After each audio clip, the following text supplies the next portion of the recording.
Hello and welcome. My name is Thomas, and in this episode I'll be going over my solution for challenge number 4, determining attacker technique.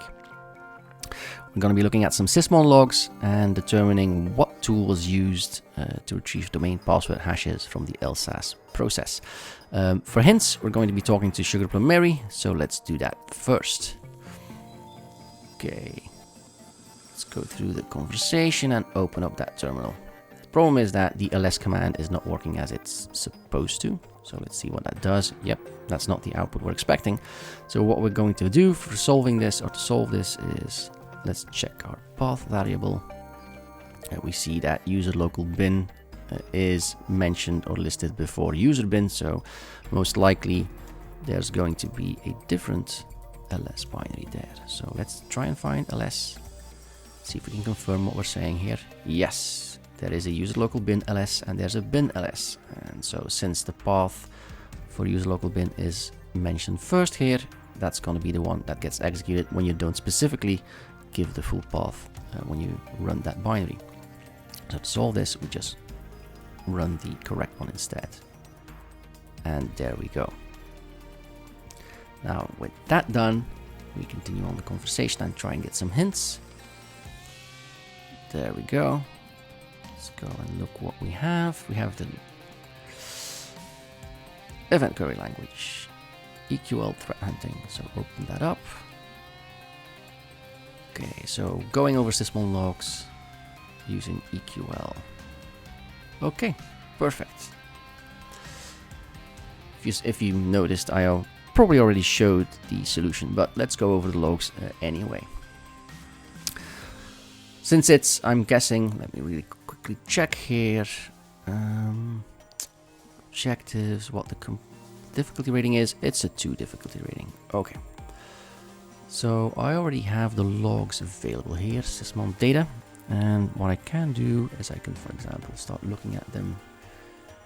I won't be using EQL for this. I solved it in a different way.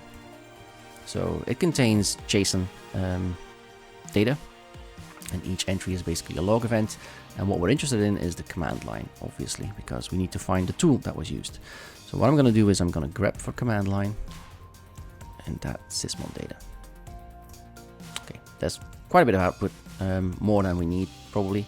So we can actually start excluding a few things. And what I'll exclude is the PowerShell, because that's not what we're looking for.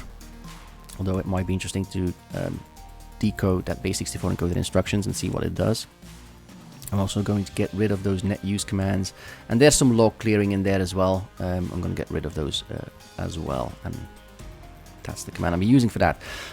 This is going to, as before, grep for the string command line in the sysmon data file, and then this is going to just give us any lines that do not contain PowerShell, do not contain net use, and do not contain the webtutil command. So let's see what we keep, what remains.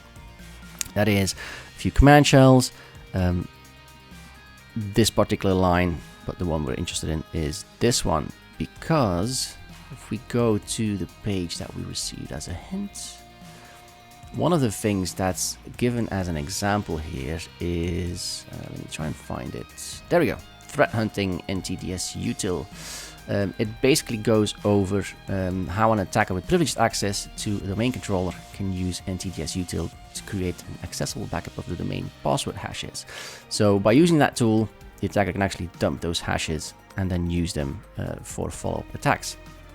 So it seems like that is in all likelihood what the attacker used. So let's copy that name, head back over to, there we go, and enter that in there and submit, and it is correct. And again, that's it for this episode.